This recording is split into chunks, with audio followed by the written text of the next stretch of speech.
A hall of marble and firelight. Crimson banners hang heavy over the throne of Corel. The year is 1492, and a kingdom holds its breath. Trumpets announce the rise of a young ruler, King Alaric IV. He stands tall beneath vaulted arches, golden hair catching the torchlight, crown freshly pressed upon his brow. To the people, he is triumph made flesh. To those who know him closely, there is already something unsettling in the way his eyes linger, searching for more than the throne can give. Nobles kneel. Velvet sleeves sweep the floor. Jewels sparkle like captured stars, and voices cry blessings that echo against the cold stone. The crown shines as promise, but even now it presses not only against Alaric's temples, but against the fate of his sister, Princess Serena. 16 years old, standing in the shadows, her hair braided with pearls, she looks fragile, more ornament than person. Crown or chain? While the court cheers, her silence trembles like glass about to shatter. Would you have survived such a moment when a crown could turn into the chain around your own neck? Alaric's smile is dazzling but hollow.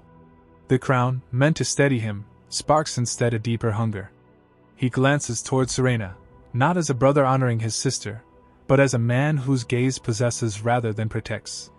Even Duke Renatus, their calculating uncle, narrows his eyes. Yet no one speaks. The nobles are drunk on spectacle. Queen Mother Isolde stands erect in her emerald gown, expression carved from silence. Power demands obedience. Firelight flickers. The shadow of chains begins to form.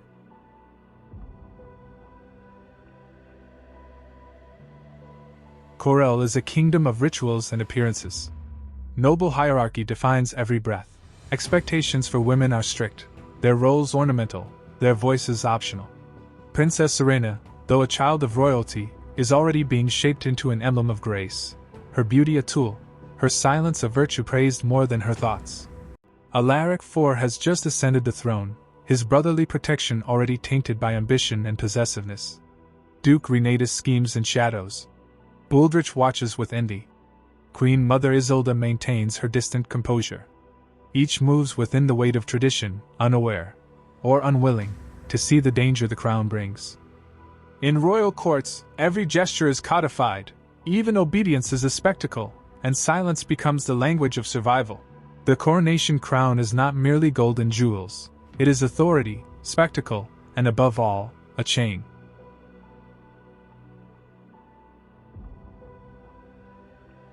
The coronation is a spectacle of firelight and velvet, but for Serena, every cheer is a tightening noose. Lace constricts her waist, pearls weigh down her hair, and the veiled mask of celebration presses against her chest. Silence is survival. To the court, Alaric's hand on her shoulder is pride. To Serena, it is possession. Each glance of the king, each cheer, each whispered approval reinforces her imprisonment. She is led forward, an ornament at her brother's side. Lady alone grips her rosary, powerless to intervene, counting the invisible chains that grow with each step. The crown gleams, the people cheer. Serena's silent endurance becomes their admiration. In Corel, silence is survival, and survival can be mistaken for obedience.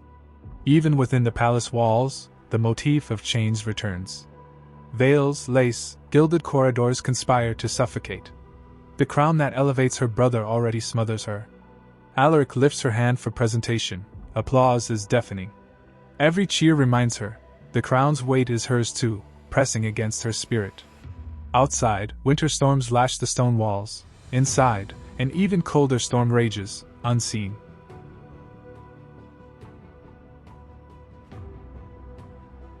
Courtly symbols are instruments of control.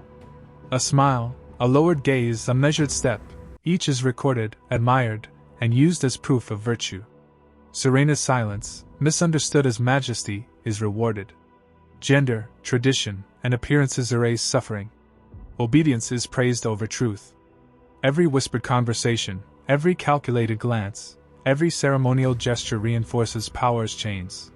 The crown did not just rule the kingdom, it ruled the body and voice of every woman who stood beneath it. Professor Leora van den Berg.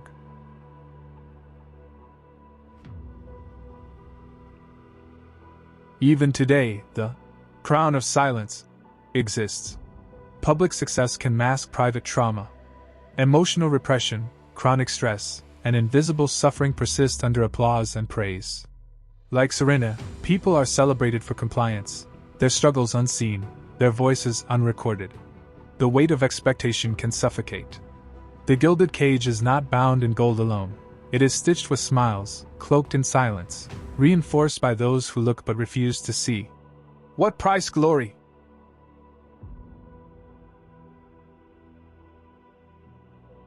Glory turns into oppression. Survival hardens into chains. Serena's silence, once protective, becomes her prison. History records her as noble, obedient, flawless, never questioning the cost of her silence, never witnessing the suffocation beneath lace and pearls. Canon Ilrich blesses with hollow words, Renatus plots, Booldrich fumes, Queen Mother Isolde remains coldly distant. Alaric parades her as proof of power. She becomes a jewel confirming his authority. Every banquet, every ceremony, every chronicle erases her suffering. Silence calcifies into legend. Lace does not adorn, it conceals. Crowns do not elevate, they bind. Serena drifts through life as a ghost in silk, a queen in name only. The palace may shine in gold, banners may flutter, but the heart of Corel beats under shadows and silence. The crown has won, and the girl behind it is lost to the world. Silence is the final chain. In Corel, lace does not adorn. Crowns do not elevate. Silence buries. And history listens only to those who wear its golden chains.